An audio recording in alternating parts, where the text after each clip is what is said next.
మిత్రులందరికీ నమస్కారం. ఈరోజు జరిగిన డిఎస్సికి సంబంధించిన మార్నింగ్ సెషన్లో కానీ ఆఫ్టర్నూన్ సెషన్లో కానీ మెయిన్గా ప్రశ్నలు అనేవి ఎవరైతే కంప్లీట్గా సిలబస్ పూర్తి చేసిన అభ్యర్థులు ఉంటారో వాళ్ళు ఈజీగా ఆన్సర్ చేయగలుగుతారు. లాంగ్ టైం ప్రిపరేషన్లో ఉన్న వాళ్ళు, ఇక ఎవరైతే మిగిలిన అభ్యర్థులు ఉన్నారో ఖచ్చితంగా పేపర్ అయితే ఫైట్ చేసే విధంగా ఉంది. మరీ కష్ట స్థాయిలో అయితే పేపర్ లేదు. పేపర్ అనేది ఒక స్థాయి మెయింటైన్ అవుతుంది. మోడరేట్గా ప్రశ్నలు అనేవి వస్తున్నాయి కాబట్టి ఎవరు కూడా ఆందోళన చెందవలసిన అవసరం లేదు. ఈరోజు ఓబీబీ గురించి ఒక ప్రశ్న అయితే రావడం జరిగింది.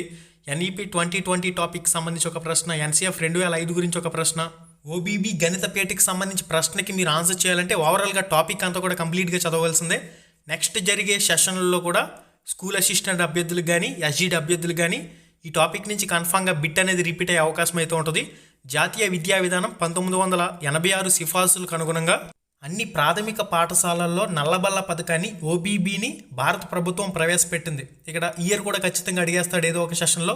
1986 బాగా గుర్తుపెట్టుకోండి.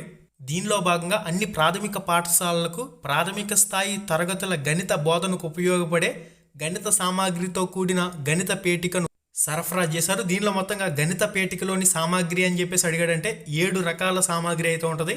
ఫస్ట్ది పూసల చట్రం.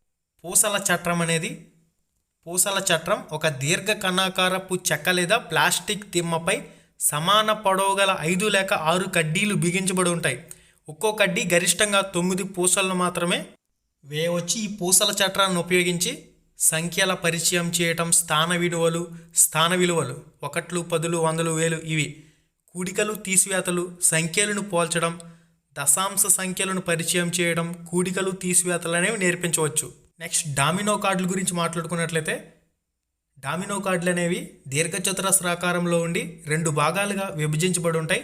ప్రతి భాగంలో రంధ్రం ఉంటాయి. ఇక్కడ మనకి వీటికి సంబంధించి మొత్తం 55 అయితే ఉంటాయి. వీటిని ఉపయోగించి సంకలనం, వ్యవకలనం, సంఖ్యలను రాయటం చేయవచ్చు. దీర్ఘచతురస్రం యొక్క పొడవు, వెడల్పు, చుట్టుకొలత, వైశాల్యం బోధించవచ్చు. ఈ పాయింట్ ఏదైతే ఉందో పొడవు, వెడల్పు, చుట్టుకొలత, వైశాల్యం బోధించడానికి ఉపయోగించేవి డామినో కార్డులు. బాగా గుర్తుపెట్టుకోండి. ప్రతి భాగంలో రంధ్రాలు 55. ఓకే, డామినో కార్డులకు సంబంధించి. ఇక ఘనాకారపు కడ్డీల విషయానికి వచ్చినట్లయితే 100 కడ్డీలు ఉంటాయి. ఇది దీర్ఘ ఘనాకారంలో 1 యూనిట్ నుంచి 10 యూనిట్ల పొడవు కలిగి ఒక్కొక్కటి 10 చొప్పున మొత్తం 100 కడ్డీలు ఉంటాయి. వీటిని ఉపయోగించి పెద్ద చిన్న భావన, పొడవు పొట్టి భిన్నాలు, ఆరోహణ అవరోహణ, దత్తాంశాలు, శాతాలు మొదలైనవి బోధించవచ్చు. నెక్స్ట్ క్యూసినర్ పట్టీల గురించి మాట్లాడుకున్నట్లయితే, ఇది ఒక చెక్కతో కానీ ప్లాస్టిక్తో కానీ దీర్ఘచతురస్రంలో తయారు చేయబడిన మధ్యలో 1 నుంచి 20 యూనిట్ల పొడవు కలిగిన ప్రధాన పట్టీ ఉంటుంది. ఇరువైపులా 1 నుంచి 10 వరకు యూనిట్ల పొడవు కలిగిన పట్టీలు వేయటానికి తీయటానికి గాడులు ఉంటాయి. దీన్నే క్యూసినర్ పట్టీలు అంటారు. 20 లోపు సంఖ్యలను లెక్కించడం, పోల్చడం, కూడికలు తీసివేతలు, ఆరోహణ అవరోహణ క్రమం మొదలైన భావనలు బోధించడానికి ఈ క్యూసినర్ పట్టీలను ఉపయోగిస్తారు. నెక్స్ట్ నేపియర్ పట్టీల గురించి మాట్లాడుకున్నట్లయితే, నేపియర్ పట్టీలు అనేవి దీర్ఘచతురస్రాకారంలో ఉండి ఒక ప్రధాన పట్టీ 9 ఎక్కాల పట్టీని కలిగి ఉంటుంది. ఓకే, నేపియర్ పట్టీ అనేది దీర్ఘచతురస్రాకారంలో ఉండి ఒక ప్రధాన పట్టీ 9 ఎక్కాల పట్టీలను కలిగి ఉంటుంది. ప్రధాన పట్టీపై 0 నుంచి 9 వరకు అంకెలు గుర్తించబడి ఉంటాయి. ఇక్కడ ప్రశ్న ఎలా అడుగుతాడంటే, పెద్ద పెద్ద గుణకారాలను సులువుగా చేయడానికి ఉపయోగించేది ఏమిటి ఓబీబీ పరికరాలు అంటే మనకి నేపియర్ పట్టీలు సరైన సమాధానం. నెక్స్ట్ భిన్నాల చట్రం గురించి మాట్లాడుకున్నట్లయితే, భిన్నాల చట్రం కార్డు బోర్డులో కానీ ప్లాస్టిక్తో కానీ తయారు చేయబడి చతురస్రాకారంలో వృత్తాకార గాడి కలిగి ఉంటుంది. దీంతో పాటుగా పూర్తి వృత్తం 1/2 నుంచి 1/10 భాగాలుగా సూచించి సెక్టార్లు మొత్తం 55. భిన్నాల చట్రంలో సెక్టార్లు 55. ఇది బాగా గుర్తుపెట్టుకోండి. నెక్స్ట్ భిన్నం భావన, పోల్చడం, ఆరోహణ అవరోహణ క్రమం, సజాతి విజాతి భిన్నాలకు సంబంధించి సంకలనం, వ్యవకలనం మొదలైన భావనలు సులభంగా బోధించేందుకు భిన్నాల చట్రం ఉపయోగపడుతుంది. జామితీయ ఘనాకార కడ్డీలు. ఈ జామితీయ ఘనాకార కడ్డీల విషయానికి వచ్చినట్లయితే, శంకువు, స్తూపం, గోళం అను 5 ఘనాకారాలు ఉంటాయి. వీటి ద్వారా ఘనాకారాల పరిచయం, అంచులు, మూలలు గురించి తెలపడం, ఆకారాలను పోల్చడం, తలాలను గుర్తించడం మొదలైనవి బోధించవచ్చు ఈ జామితీయ ఘనాకారాల ద్వారా. ఇవి గైస్ మొత్తంగా ఓబీబీ కిట్లో ఉండే 7 ముఖ్యమైన అంశాలు.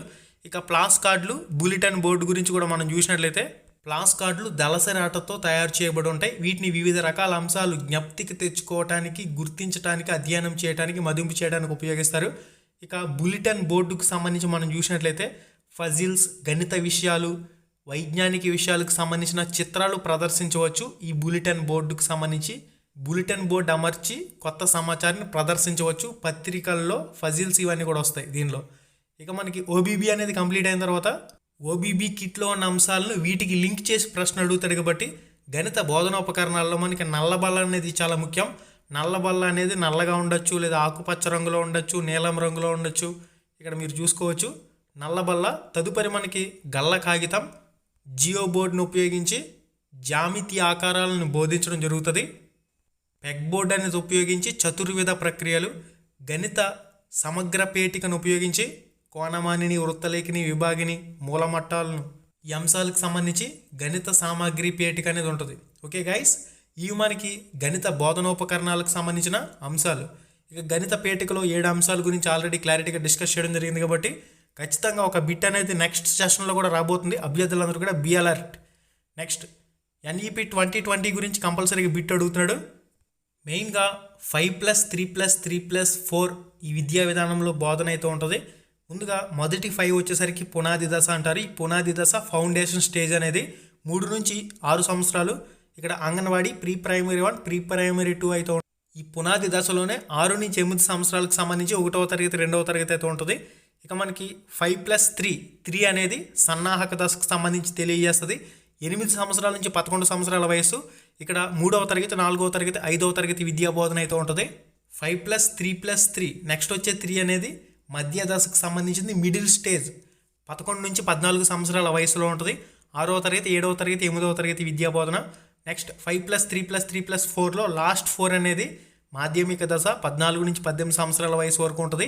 9వ తరగతి, 10వ తరగతి, 11వ తరగతి, 12వ తరగతి గురించి ఉంటుంది. ఎన్ఈపి 2020కి సంబంధించిన కంప్లీట్ సమాచారం అంతా కూడా చదువుకోవాల్సిందే. 4 భాగాలు 27 అధ్యాయాల కింద వర్గీకరించడం జరిగింది. వీటికి సంబంధించి కొన్ని ముఖ్యమైన అంశాలు అయితే ఉంటాయి కదా, ఇప్పుడు అమల్లోకి వచ్చింది ఏంది కథ, కంప్లీట్గా సమాచారం అంతా కూడా చదువుకుంటే బిట్ అనేది ఎక్కడ కూడా మిస్ అయ్యే ఛాన్స్ అయితే ఉండదు. ఎన్సీఎఫ్ 2005 గురించి కూడా కంపల్సరీగా బిట్ అయితే వస్తుంది. ఈ టాపిక్ని కూడా కంప్లీట్గా మీరు చదువుకోవాల్సిందే. జాతీయ విద్యా పరిశోధన శిక్షణ సంస్థ ఎన్సీఆర్టీ 2005లో జాతీయ పాఠ్య ప్రణాళిక చట్టాన్ని రూపొందించింది. దీనికోసం యూజీసీ మాజీ చైర్మన్ ప్రొఫెసర్ ఎస్పాల్ చైర్మన్గా 34 మంది విద్యావంతులతో జాతీయ స్టీరింగ్ కమిటీ నియమించారు. దీనిలో 21 ఫోకస్ గ్రూపులు, 35గా మొత్తం సభ్యులైతే ఉన్నారు. 34+1 ఇది 4వ పాఠ్య ప్రణాళిక చట్టం అని చెప్తారు. ఎన్సీఎఫ్ 2005ని సిఏబిఈ 2005 సెప్టెంబర్లో ఆమోదించింది. దీనిలో 5 అధ్యాయాలు, 38 అంశాలు ఉంటాయి. ఇవన్నీ కూడా చదువుకున్నట్లయితే ఎక్కడ కూడా మార్క్ అనేది పోదు, బిట్ అనేది పోదు. ఇంకొక ముఖ్యమైన అంశం ఏంటంటే ఆర్టీ 2009 కూడా ఇదే విధంగా కంప్లీట్గా చదువుకుంటే అక్కడ కూడా మార్క్ అనేది వస్తుంది. ఇక ప్రజ్ఞాలబ్ధికి సంబంధించి మనకి ప్రజ్ఞాలబ్ధి టాపిక్ నుంచి కవులు, రచయితలకు సంబంధించిన రిలేటెడ్గా ఒక ప్రశ్న అయితే అడిగినట్లు సమాచారం. వ్యక్తిని చూస్తేనే పేరు గుర్తుకు రావడం, వ్యక్తిని చూడగానే పేరు గుర్తుకు రావడం అనేది. ఇక్కడ స్మృతి అనే టాపిక్ సంబంధించి కూడా ప్రశ్న అయితే అడుగుతున్నారు. కాబట్టి స్మృతి టాపిక్ని కూడా కంప్లీట్గా చదువుకోండి. ఇక్కడ కూడా మార్క్ అనేది యాడ్ అయ్యే అవకాశం అయితే ఉంటుంది. మార్క్ అంటే బిట్ అని చెప్పేసి అర్థం చేసుకోండి. ఓకే, ఒక బిట్కి అర్ధ మార్కు. మనకి తదుపరి సర్వశిక్ష అభియాన్కి సంబంధించి ఒక ప్రశ్న. ఒలింపిక్ 2024లో భారతదేశం యొక్క స్థానం ఏమిటి? బ్యాడ్మింటన్, చందని క్రీడాకారుడు. ఇక్కడ మనకి కరెంట్ అఫైర్స్లో భాగంగా ఏ టాపిక్ని టచ్ చేస్తున్నాడని మీరు చెక్ చేసుకోవచ్చు. అటార్నీ జనరల్ను నియమించే హక్కు ఎవరికి కలదు? మనకి ఇక్కడ స్టాండర్డ్ జీకే అంశంలో భాగంగా ఈ ప్రశ్న. రాజ్యాంగంలో లేని విశిష్టత ఏమిటి? నెక్స్ట్ తైవాన్ యుద్ధం ఎవరెవరికి మధ్య జరిగింది? మరి కామెంట్ రూపంలో పోస్ట్ చేయండి. 101 ర్యాకెట్ లాంచ్ గురించి కూడా కరెంట్ అఫైర్స్లో భాగంగా ఒక ప్రశ్న అయితే అడిగినట్లు సమాచారం. నెక్స్ట్ ప్రధానమంత్రి కౌశల్ వికాస్ గురించి ఒక ప్రశ్న. మొదటి పరమవీర చక్ర అందుకున్న వారెవరు? జిఎస్టీ ఎప్పటి నుంచి ప్రారంభమైంది? రైటర్స్ రచించిన బుక్స్కు సంబంధించి జతపరచండి అనే విధంగా ఒక ప్రశ్న. పీటర్బర్గ్ ఆఫ్ ఇండియా అనేది దేన్ని అంటారు? పీటర్బర్గ్ ఆఫ్ ఇండియా అని దేన్ని అంటారని చెప్పేసి ఈ ప్రశ్న. నెక్స్ట్ భారతరత్న పొందిన వారికి సంబంధించిన ఒక ఆర్డర్ అయితే అడిగినట్లు సమాచారం.